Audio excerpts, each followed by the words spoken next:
Hello friends, इस video में हम देखेंगे केमिकल रिएक्शंस। केमिकल रिएक्शंस क्या होती है। तो चलिए वीडियो स्टार्ट करते हैं। सबसे पहले हम केमिकल रिएक्शंस की डेफिनेशन देख लेते हैं। तो मैं यहाँ पर डेफिनेशन लिखता हूँ। The chemical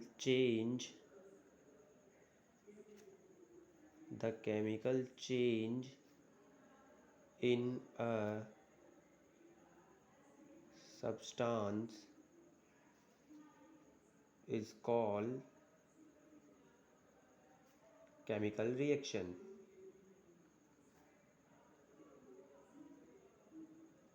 The chemical change is a substance the chemical change in a substance is called chemical reaction. किसी भी इस सब्सटेंस के अंदर जो केमिकल चेंज होता है उन्हें अपन क्या बोलते हैं? केमिकल रिएक्शन बोलते हैं। क्या बोलते हैं? केमिकल रिएक्शन बोलते हैं। जैसे कि मैंने एग्जांपल ले लिया 2Mg प्लस O2, इसकी रिएक्शन होगी तो ये क्या बनेगा? 2MgO। क्या बनेगा? 2MgO। जब 2Mg प्लस O2 की मैंने रिएक्शन कराई, केमिकल रिएक्शन कराए तो क्या बना वो? 2MgO। ये अपने पास क्या हुआ? एक केमिकल रिएक्शन हो गई। मैं एक और एग्जांपल ले लेता हूँ, उसको अच्छी तरह समझ में आ जाएगा। C+O2, ये भी कोई गैस है इसलिए मैंने यहाँ पर G लगाया। इसकी जब अपन केमिकल रिएक्शन करवाएंगे तो ये क्या बन जाएगा? CO2 बन जाएगा। क्या बन जाएगा? CO2 बन जाएगा। इसमें भी क्या होगा? एक तरीके से केमिकल रिएक्शंस है। तो अब हम पढ़ेंगे टाइप्स ऑफ केमिकल रिएक्शन। उससे पहले मैं आपको एक इंपॉर्टेंट चीज़ बता देता हूँ, वो होता है law of conservation of mass. Law of conservation of mass. Law of conservation mass जो होता है वो होता है total product of reactant, total mass of the product equals to total mass of the reactant. Total mass of reactant equal to the total mass of product. ये अपने पास law of conservation of mass होता है। इसे अपन example ले लेते हैं और एग्जांपल के लिए इसमें क्या करना पड़ेगा? वो कार्बन का एग्जांपल लेते हैं। तो कार्बन का एग्जांपल लेते हैं अपन C+O2। ये अपने पास क्या बना? CO2 बना। देखिए यहाँ पर अपन को कार्बन का मास निकालना पड़ेगा पहले। तो कार्बन का मास कितना होता है? 12 होता है। और यहाँ पर ऑक्सीजन का मास कितना होता है? 16 होता है। और ऑक्सीजन के कितने मोलिक्यूल्स है? यहाँ पर 2 मोलिक्यूल्स है, तो 2 से मल्टीप्लाई कर देंगे। इसी तरह यहाँ पर कार्बन कितना है? 12 है। प्लस ऑक्सीजन कितना है कि 2 मॉलिक्यूल से 2 मल्टीप्लाई बाई ऑक्सीजन का मास कितना होता है? 16 होता है। तो ये हो गया। तो यहाँ पर 12 प्लस 16 टू जा 32, ये कितना हो जाएगा अपने पास? 44। और इसी तरह अपन यहाँ पर करेंगे 12 प्लस 32, तो ये कितना हो जाएगा? 44। तो law of conservation of mass ये कहता है अपन को total mass of reactant equals to total mass of the product. यहाँ पर देखिए कार्बन प्लस ऑक्सीजन का मास यहाँ पर 44 आ रहा है। और यहाँ पर CO2 जो बाद में इन दोनों ने रिएक्शन करके CO2 बनाई, तो यहाँ पर इसका भी मास कितना है? 44। अब हम पढ़ेंगे टाइप्स ऑफ रिएक्शंस। रिएक्शंस कितनी टाइप की होती है, तो चलिए स्टार्ट करते हैं। पहले हम फर्स्ट लिखता हूँ मैं, क्या होती है पहली reactions? Addition reaction. Addition reaction. Addition reaction वो होती है जब 2 और मोर देन 2 रिएक्टेंट्स कंबाइंड क्या होते हैं? कंबाइन होते हैं और फिर क्या बोलता है? एक सिंगल प्रोडक्ट बनाता है। यानी जो है 2 से ज़्यादा जो रिएक्टेंट कंबाइंड होके एक सिंगल प्रोडक्ट बनाते हैं, उसे अपन एडिशन रिएक्शन कहते हैं। तो यहाँ पर मैं डेफिनेशन लिख देता हूँ। 2 और more than 2 products, 2 reactants on combine to form a single product. क्या बनाते हैं? सिंगल प्रोडक्ट बना दिए। देखिए एक एग्जांपल देता हूँ। मान लीजिए एक रिएक्टेंट है ए और एक रिएक्टेंट है बी। इन दोनों ने रिएक्शन कराई तो अपने पास क्या बनेगा? एक सिंगल प्रोडक्ट बनाएगा ए एंड बी। ये एक ए प्रोडक्ट लिया हमने, एक रिएक्टेंट और एक बी रिएक्टेंट, ये दोनों क्या बनाएंगे? ए बी बनाएंगे। क्या बनाएंगे? दोनों ए बी। तो इसी तरह एडिशन रिएक्शंस के मैं आपको और एग्जांपल बता देता हूँ। तो चलिए और एग्जांपल्स की तरफ। एग्जांपल ले लेता हूँ मैं ले लिया एग्जांपल कंबशन ऑफ कोल, क्या ले लिया मैंने, कंबशन ऑफ कोल।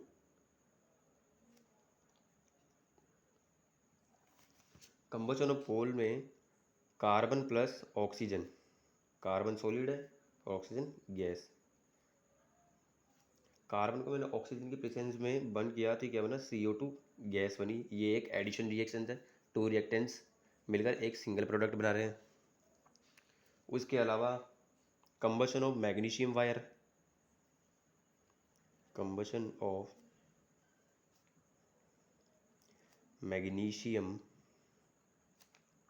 वायर, जब मैंने Mg सॉलिड है उसको O2 की प्रेजेंस में जलाया तो क्या बनेगा, 2MgO। क्या बना उसने, 2MgO बनाया, जो कि क्या होगा, सॉलिड होगा। तो ये भी एक एडिशन रिएक्शन है। एंड हाइड्रोजिनेशन ऑफ इथेन, क्या हो जाएगा मेरे पास, हाइड्रोजिनेशन। हाइड्रोजिनेशन आप जानते होंगे क्या होता होगा, हाइड्रोजिनेशन ऑफ इथेन। ये देखिए CH2 डबल बॉन्ड CH2, इसमें मैंने हाइड्रोजन ऐड की, इसमें मैंने क्या किया, हाइड्रोजन गैस ऐड की, हाइड्रोजन गैस है। तो और यहाँ पर कैटलिस्ट, कैटलिस्ट हम बाद में पढ़ेंगे कैटलिस्ट होता क्या है। और यहाँ पर कैटलिस्ट मैंने क्या लिखा, निकल लिखा, कौन सा लिखा, निकल। और उसके बाद में जो रिएक्शन हुई, जो यहाँ पर क्या बने अपने पास, CH3 सिंगल बॉन्ड CH3, अपने पास बन गया इथेन, एथेन। क्या बन गया, एथेन। ये था एथीन और ये अपने पास बन गया एथेन। और इसका बने 473 केल्विन पर टेम्परेट किया है। तो यहाँ पर ये डबल बॉन्ड थी जो सिंगल बॉन्ड में ब्रेक हो गई, तो ये हाइड्रोजनेशन ऑफ इथेन थी। ये भी क्या है, एक एडिशन रिएक्शन है। चलिए अपने सेकंड रिएक्शन पे चलते हैं। सेकंड रिएक्शन है अपने पास डिस्प्लेसमेंट रिएक्शन। क्या है, डिस्प्लेसमेंट रिएक्शन।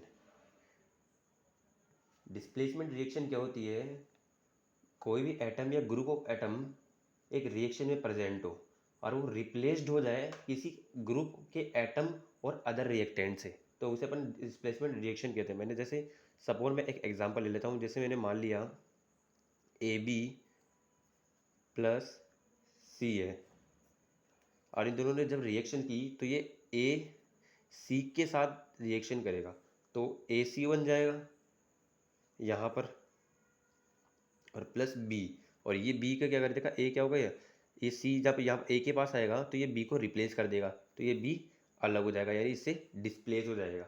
डिस्प्लेसमेंट रिएक्शन में क्या होता है, जो मोर रिएक्टिव एलिमेंट है वो डिस्प्लेस करते हैं लेस रिएक्टिव एलिमेंट्स को। एग्जाम्पल मैंने जैसे मान लिया CuSO4 के साथ मैंने जिंक की रिएक्शन करवाई, तो यहाँ पर क्या बनेगा मेरे पास, जिंक SO4 प्लस CuSO4 की यानी कॉपर सल्फेट की जब मैंने जिंक से रिएक्शन कराया था पर जिंक सल्फेट प्लस Cu बना, तो यहाँ पर जो सल्फेट जिंक था वो जैसे मोर रिएक्टिव एलिमेंट है, जिंक क्या है, मोर रिएक्टिव एलिमेंट है, तो उसने कॉपर को डिस्प्लेस कर दिया, तो यहाँ पर कॉपर डिस्प्लेस हो गया और सल्फेट की जगह कौन आ गया, जिंक आ गया। तो ये एक डिस्प्लेसमेंट रिएक्शन है। और डिस्प्लेसमेंट रिएक्शन इसके अपन क्या बोलते हैं, डिस्प्लेसमेंट रिएक्शन बोलते हैं। चलो इसकी अपन एक बार डेफिनेशन देख लेते हैं।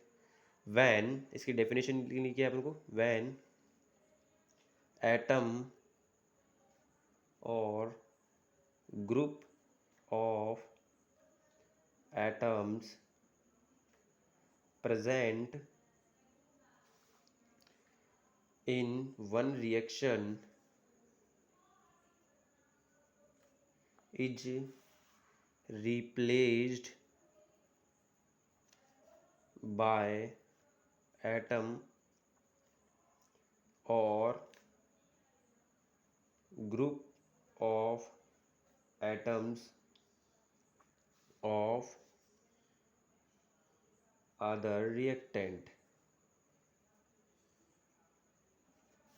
is called displacement reaction। ये अपने पास क्या हो जाएगी, डिस्प्लेसमेंट रिएक्शन की डेफिनेशन हो जाएगी। तो आई थिंक मुझे लगता है कि आपको डिस्प्लेसमेंट रिएक्शन समझ में आ चुकी होगी। तो हम इसका या सब टॉपिक चलते हैं। सब टॉपिक क्या है अपने पास, इसकी एक और रिएक्शन जो होती है वो सब बोलते हैं डबल डिस्प्लेसमेंट रिएक्शन। तो अपन देख लेते हैं डबल डिस्प्लेसमेंट रिएक्शन क्या होती है। Double displacement reaction. Double displacement reaction क्या होती है देखते हैं। डबल डिस्प्लेसमेंट में क्या होता है, कोई भी एटम या ग्रुप ऑफ एटम, दो रिएक्टेंट के कोई भी एटम और ग्रुप ऑफ एटम जो डिस्प्लेस करते हैं वो खुद को कंपाउंड के अंदर, और कंपाउंड में मतलब एक तरीके से अपन बोल सकते हैं, जब मैं एग्जांपल बना देता हूँ। एग्जांपल है AB प्लस CD। ये AB प्लस CD है और ये दोनों रिएक्शन करेंगे तो यहाँ पर क्या बनाएंगे, AC प्लस CB, यानी रिएक्टेंट्स आपस में यहाँ पर क्या हो गए, चेंज हो गए, इंटरचेंज हो गए, और यहाँ पर AC प्लस CB बना दिया। तो ये क्या होती है, डबल डिस्प्लेसमेंट होती है, रिएक्शन होती है। अब मैंने आपको ऊपर एग्जाम्पल बताता हूँ। जैसे एग्जाम्पल ले लेते हैं हम यहाँ पर CuSO4। CuSO4 को जब मैंने 2NaOH के साथ गया सोडियम हाइड्रोक्साइड मिलाया तो यहाँ पर रिएक्शन क्या हुई, CuOH whole twice plus Na2SO4। ये क्या बन गया, CuOH का whole twice plus Na2SO4। Cu क्या हो गया, OH के साथ ऐड हो गया, और जो कॉपर सल्फेट था वो सोडियम के साथ ऐड हो गया, ये सल्फेट। तो यहाँ पर क्या, इसमें डबल डिस्प्लेसमेंट रिएक्शन हो रही है। इसमें क्या हो रही है, देखो डबल डिस्प्लेसमेंट रिएक्शन हो रही है। एक और एग्जांपल देख लेते हैं अपन। एक एग्जांपल अपने पास हो जाएगा, AgNO3 को जब मैंने KCl के साथ रिएक्शन करवाई, और यहाँ पर कैटलिस्ट कौन सा काम आएगा, KCl काम आएगा। कौन सा, KCl। तो यहाँ पर अपने पास क्या बन जाएगा, AgCl प्लस KNO3। और जो ये AgCl होगा वो अपने पास क्या होगा, AgCl हो जाएगा अपने पास सिल्वर क्लोराइड बन जाएगा यहाँ पर ये, और ये हो जाएगा अपने पास पोटेशियम नाइट्रेट। क्या हो जाएगा, पोटेशियम नाइट्रेट। तो ये होती है अपने पास डबल डिस्प्लेसमेंट। यहाँ पर दो रिएक्टेंट्स इंटरचेंज होते हैं और रिएक्शन करके एक नया प्रोडक्ट बनाते हैं। चलिए अब अगली रिएक्शन देख ले। अगली रिएक्शन अपने पास कौन सी है, डिसोसिएशन रिएक्शन। कौन सी है अपने पास, डिसोसिएशन रिएक्शन। डिसोसिएशन रिएक्शन देखते हैं अपन। बच्चों डिसोसिएशन रिएक्शन में क्या होता है, जो रिएक्टेंट होता है वो डिसोसिएट होता है टू और मोर देन टू प्रोडक्ट्स के अंदर, उसे अपन डिसोसिएशन रिएक्शन कहते हैं। तो इसकी डेफिनेशन क्या होगी, the reaction in which reactant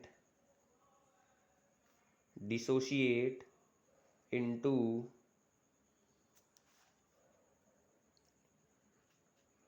two or more than two products। Two reactant क्या होगा, जो मोर देन या टू और मोर देन प्रोडक्ट्स में क्या हो जाएगा, डिवाइड हो जाएगा, उसे अपन क्या बोलते हैं, डिसोसिएशन रिएक्शन क्या बोलते हैं। क्या बोलते हैं उसे अपन, डिसोसिएशन रिएक्शन बोलते हैं। जैसे जैसे मान लीजिए यहाँ पर AB, ये क्या है, एक रिएक्टेंट है, और इसकी जब ये डिसोसिएशन रिएक्शन करवाएंगे तो A प्लस B बन जाएगा, यानी दोनों रिएक्शन अलग अलग हो जाएगी।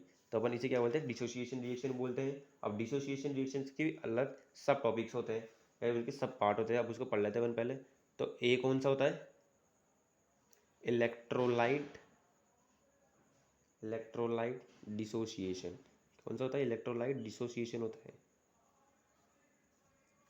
इलेक्ट्रोलाइट डिसोसिएशन में आपको नाम में पता रहेगा, इलेक्ट्रिक करंट पास होता है। ऐसी रिएक्शन जिसमें अपन क्या करते हैं, इलेक्ट्रिक करंट को पास कराते हैं, वो क्या अपने पास इलेक्ट्रोलाइट डिसोसिएशन होती है। जैसे मैंने एग्जांपल मान लेता हूँ, मैंने 2HCl ले लिया,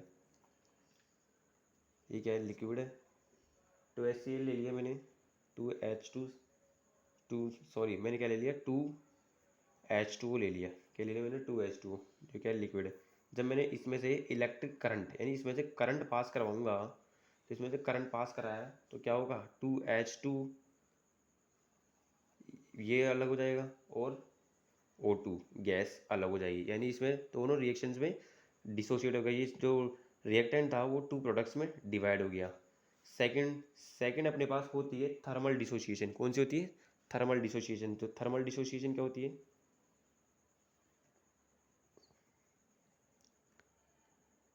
थर्मल डिसोसिएशन। थर्मल डिसोसिएशन बच्चों होती है, इसमें क्या कराता है कि थर्मल डिसोसिएशन में हीट होती है। क्या होती है, हीट को ट्रांसफर किया जाता है। किसी भी रिएक्शन में, किसी भी डिसोसिएशन रिएक्शन में हीट को पास करा रिएक्शन में हीट को पास कराने के लिए पास कराते हैं, उसे अपन थर्मल डिसोसिएशन बोलते हैं। जैसे सपोज मैंने एग्जांपल ले लिया CaCO3। CaCO3 में से मैंने जब इसको हीट किया, जब मैंने इसको हीट दी तो ये क्या बनेगा, CaO प्लस CO2 बन जाएगा। क्या हो जाएगा, CaO प्लस CO2 बन जाएगा। यानी जो कैल्शियम कार्बोनेट था वो calcium oxide plus carbon dioxide, ये गैस तो रिमूव हो जाएगी, गैस में कन्वर्ट हो गया। इसे अपन थर्मल डिसोसिएशन रिएक्शन बोलते हैं। इसमें क्या करते हैं अपन, हीट को पास कराते हैं, रिएक्शन में हीट देते हैं अपन। और एक लास्ट डिसोसिएशन रिएक्शन बची है, वो है अपने पास फोटोलिटिक डिसोसिएशन। क्या होती है, फोटोलिटिक डिसोसिएशन। फोटोलिटिक डिसोसिएशन क्या होती है देखते हैं। इस रिएक्शन में अपन क्या करते हैं बच्चों, एनर्जी लेते हैं। कहाँ से लेते हैं, लाइट से। एनर्जी कौन, लाइट एनर्जी लेते हैं। लाइट, इसमें क्या चाहिए अपन को, लाइट एनर्जी चाहिए होती है, उसे अपन फोटोलिटिक डिसोसिएशन कहते हैं। इसकी अपन डेफिनेशन देख लेते हैं। In this type of reaction compound dissociate to small molecules by taking energy from light। इसमें मैंने क्या चाहिए, लाइट एनर्जी चाहिए। जैसे मैंने एग्जांपल ले लेता हूँ, 2HBr हाइड्रोजन ब्रोमाइड का मैंने जब इसमें से लाइट पास करवाई, लाइट का अपन लिखते हैं H μ, लाइट पास कराई तो ये हाइड्रोजन अलग हो जाएगी यहाँ पर, प्लस ब्रोमीन अलग हो जाएगी, यहाँ से ब्रोमीन रिमूव हो जाएगी। तो इसे अपन फोटोलिटिक रिएक्शंस बोलते हैं। अगर दोस्तों आपको वीडियो अच्छी लगी तो please like share and subscribe. Thank you.